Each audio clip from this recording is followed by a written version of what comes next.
बहुत समय पहले की बात है। एक जंगल में बूढ़ा कमजोर बगुला रहा करता था।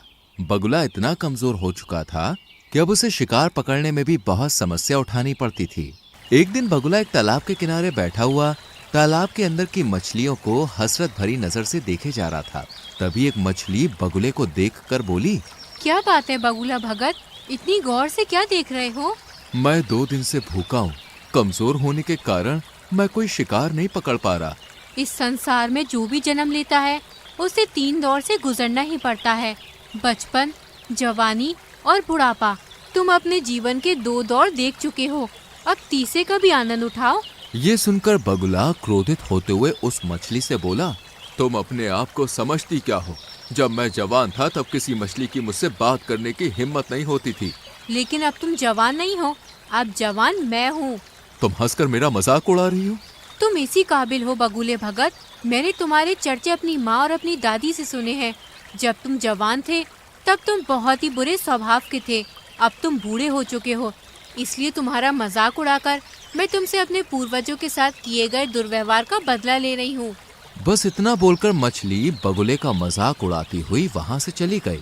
बगुला उदास होकर जाती हुई मछली को देखकर अपने आप से बोला, काश मैं जवान होता तो इस स्वादिष्ट मछली को जरूर खाता।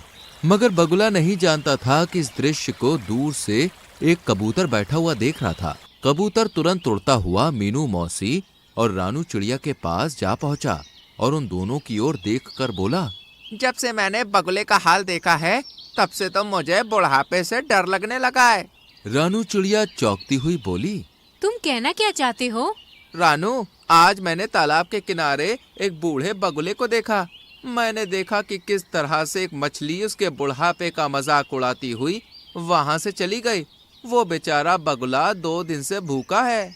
कबूतर की बात सुनकर रानू चिड़िया उदास होती हुई मीनू मौसी की ओर देखकर बोली, मीनू मौसी, क्या हम भी जब बूढ़े हो जाएंगे तो क्या हमारा भी हाल बगुले की तरह होगा? नहीं रानू, ऐसा कुछ नहीं होगा, क्योंकि हम सभी अपने बुढ़ापे का इंतजाम करके चलेंगे। और रहा सवाल उस बगुले का, तो उसके बारे में सुनकर मुझे बुरा लग रहा है, लेकिन कोई भी किसी का ऐसे ही मजाक नहीं उड़ाता। ये सुनकर रानू चौंकती हुई बोली, आप कहना क्या चाहती हैं मीनू मौसी? देखो, कबूतर ने केवल उस बगुले का बुढ़ापा देखा है, क्या पता वो जवानी में कैसा हो। जो भी हो मीनू मौसी, हमें उस बगुले की मदद करनी चाहिए। हम उसकी मदद भला किस प्रकार से कर सकते हैं? हम तो स्वयं कमजोर पक्षी हैं और हम सब शाम तक मेहनत करके बड़ी मुश्किल से स्वयं अपना पेट भर पाते हैं। इतना बोलकर मीनू मौसी वहां से चली गए। मगर रानू चिड़िया के दिमाग में बार बार बेचारे उस बूढ़े बगुले का विचार आ रहा था। रानू चिड़िया इसी उधेड़ बुन में उड़ती हुई जंगल के दूसरे छोर पर जा रही थी कि तभी उसकी नजर एक चील पर पड़ी। रानू चिड़िया ने देखा कि उस चील के इर्द गिर्द बहुत सारे पक्षी गोल घेरा बनाए हुए बैठे थे। अरे, ये चील तो हमारे जंगल की नहीं लगती। और ये सारे पक्षी इस चील के सामने सम्मान पूर्वक क्यों बैठे हुए हैं? मुझे जाकर पता करना चाहिए। रानू चिड़िया उड़ती हुई उस चील के पास पहुंच गई और वहां बैठे हुए काले कौवे से बोली, काले कौवे, आखिर हमारे जंगल के सारे पक्षी इस चील के सामने क्यों बैठे हुए हैं? और ये चील तो हमारे जंगल की नहीं लगती। रानू, ये कोई मामूली चील नहीं है, बल्कि चमत्कारिक और विचित्र चील है, जो दूसरे जंगल से भ्रमण करती हुई यहाँ तक आई है। कुछ दिनों बाद ही यहाँ से चली भी जाएगी। जितने भी पक्षी यहाँ मौजूद हैं, उनकी कोई ना कोई समस्या है। वो सब अपनी समस्याओं का समाधान करवाने के लिए इस चील के पास बैठे हैं। रानू चिड़िया हंसते हुए काले कौवे से बोली, मुझे तुमसे ऐसी अंधविश्वास भरी बातों की उम्मीद नहीं थी। नहीं रानू, मैं स्वयं अपनी आंखों से इस चील का चमत्कार देख चुका हूँ। तभी वो चील रानू चिड़िया की ओर देखकर बोली, मैं कोई पाखंडी चील नहीं हूँ। मुझ में वास्तव में चमत्कारिक शक्तियाँ हैं। मैं कैसे मान लूँ? तो फिर तुम मुझे बताओ, तुम क्या देखना चाहती हो कि तुम्हें विश्वास हो जाए कि मैं एक चमत्कारिक चील हूँ? हमारे जंगल में एक बगुला बूढ़ा हो चुका है। बूढ़े होने की वजह से बेचारा वो शिकार नहीं कर पा रहा है। उसे कई कई दिन तक भूखा रहना पड़ता है और जंगल के प्राणी उस बेचारे बगुले का उसके बुढ़ापे का मजाक उड़ाकर चले जाते हैं। अगर तुम वास्तव में चमत्कारिक चील हो तो फिर तुम कुछ ऐसा करके दिखाओ कि वो बगुला दोबारा जवान हो जाए। रानू चिड़िया की बात सुनकर चील रहस्यमय अंदाज में रानू चिड़िया से बोली, हमें प्रकृति के नियमों के खिलाफ नहीं जाना चाहिए। जो एक बार बूढ़ा हो चुका है उसे बूढ़ा ही रहने दो। तुम प्रकृति के नियमों को समझती नहीं हो। कहीं ऐसा न हो कि तुम्हें बाद में पछताना पड़े और दोबारा मेरे पास आना पड़े। सीधे सीधे ये क्यों नहीं कहती कि तुम एक पाखंडी चील हो और झूठ बोलकर यहाँ के पक्षियों को भ्रमित कर रही हो। रानू चिड़िया की बात सुनकर चील क्रोधित होती हुई बोली, ठीक है, अगर तुम यही चाहती हो तो यही सही। इतना बोलकर उस चील ने जमीन में रखा हुआ एक दाना रानू चिड़िया के पास फेंक दिया और रानू चिड़िया से बोली, ये एक चमत्कारिक शक्तियों का अभिमंत्रित किया हुआ दाना है। जाओ जाकर इस दाने को उस बगुले को खिला दो। वो बगुला जवान हो जाएगा, उसके अंदर जवानी जैसी ही शक्तियाँ आ जाएंगी। चील की बात सुनकर रानू चिड़िया उस दाने को उठाकर तुरंत उस तालाब के किनारे बैठी हुई बगुले के पास पहुंच गए और उसे सारी घटना बताते हुए बोली, जब मुझे कबूतर ने तुम्हारे बारे में बताया तब मुझे तुम्हारे लिए बहुत बुरा लगा, इसलिए मैं तुम्हारे लिए चमत्कारिक दाना लाई हूँ। तुम जैसे ही इस दाने को खाओगे दोबारा जवान हो जाओगे। फिर तुम्हें भूखा नहीं रहना पड़ेगा और ना ही कोई तुम्हारा मजाक उड़ाएगा। चील की बात सुनकर बगुला खुश होते हुए रानू चिड़िया से बोला, तुम तो वाकई बहुत अच्छी हो रानू, मैं इस दाने को जरूर खाऊंगा। जैसे ही बगुले ने विचित्र चमत्कारिक दाने को खाया वो दोबारा से जवान हो गया।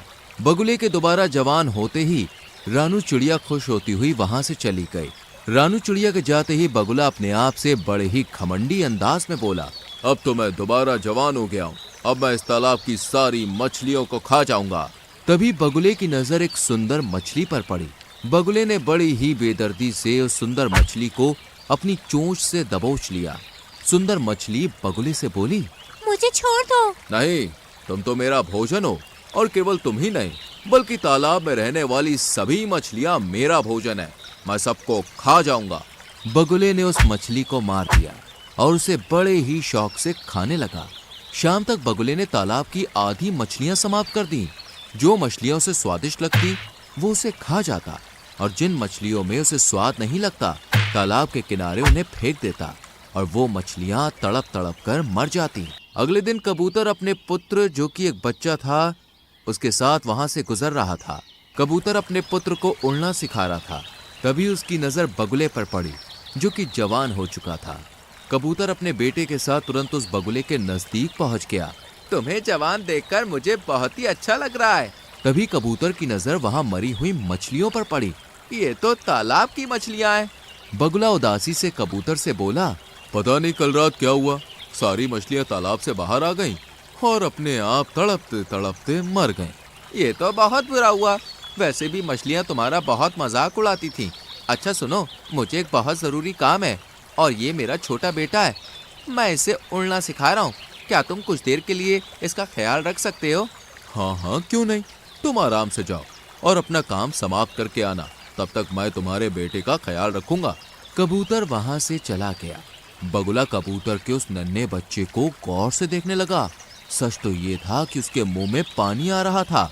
वो मन ही मन में बोला, जब मैं जवान था तब मैं कबूतरों का मांस बड़े ही शौक से खाया करता था। कबूतर का मांस मेरा पसंदीदा मांस था। खैर कोई बात नहीं, अब मैं दोबारा जवान हो गया हूँ, क्यों ना मैं इस कबूतर के बच्चे का मांस चख लूं। तभी वो कबूतर का बच्चा बड़ी मासूमियत से बगुले से बोला, क्या हुआ, आप मुझे इतनी गौर से क्यों देख रही हैं? तुम्हें देखकर मेरी भूख और बढ़ती जा रही है। इतना कहकर बगुले ने अपनी चोंच से उस कबूतर के बच्चे को बड़ी ही बेदर्दी से मार दिया और उसे खा गया। कुछ देर के बाद जब कबूतर वहां पर आया तो अपने बच्चे को ना पाकर वो बगुले से बोला, अरे मेरा बच्चा कहाँ गया? तभी तालाब से एक मछली निकलकर बाहर आ गई और कबूतर से बोली, तुम्हारे बच्चे को यही बगुला भगत खा गया है। ये सुनकर कबूतर अविश्वास भरी नजरों से बगुले की ओर देखने लगा। तभी बगुला अकड़ता हुआ कबूतर से बोला, हाँ खाया है, तो इसमें समस्या क्या है? मुझे मांस पसंद है और तुम्हारे बच्चे का मांस मुझे बहुत ही ज्यादा अच्छा लगा, इसलिए मैं उसे खा गया। ये तो बहुत गलत बात है। तो तुम क्या कर लोगे? तुम मेरा मुकाबला नहीं कर सकते। समझ गया, इसका मतलब इस तालाब के अंदर रहने वाली मछलियों को भी तुम नहीं मारा है। इतना बोलकर कबूतर उड़ते हुए रानू चिड़िया के पास पहुंच गया और उसे सारी घटना बताते हुए बोला, मुझसे बहुत बड़ी भूल हो गई रानू चिड़िया, वो बगुला बूढ़ा ही सही था। मुझे तुम्हारे बच्चे की मौत के बारे में सुनकर बहुत बुरा लग रहा है और मुझे अपने ऊपर पछतावा भी हो रहा है। उस चील ने बिल्कुल सही कहा था, हमें प्रकृति के नियमों के साथ छेड़छाड़ नहीं करनी चाहिए। चलो मेरे साथ। रानू चिड़िया कबूतर के साथ उस चील के पास पहुंच गई और सारी घटना बताती हुई बोली, मुझे क्षमा कर दो चील, मैंने तुमसे कहा था परंतु तुमने मेरी बात नहीं मानी। खैर अभी भी कुछ नहीं बिगड़ा। इतना बोलकर उस चील ने एक और दाना रानू चिड़िया के सामने फेंक दिया। इस दाने को उस बगुले के ऊपर फेंक देना, वो दोबारा बूढ़ा हो जाएगा। रानू चिड़िया तुरंत उस दाने को लेकर उस बगुले के पास पहुंच गई और ऊपर से उसने वो दाना बगुले के ऊपर फेंक दिया। दाना शरीर से स्पर्श होते ही बगुला फिर से बूढ़ा हो गया।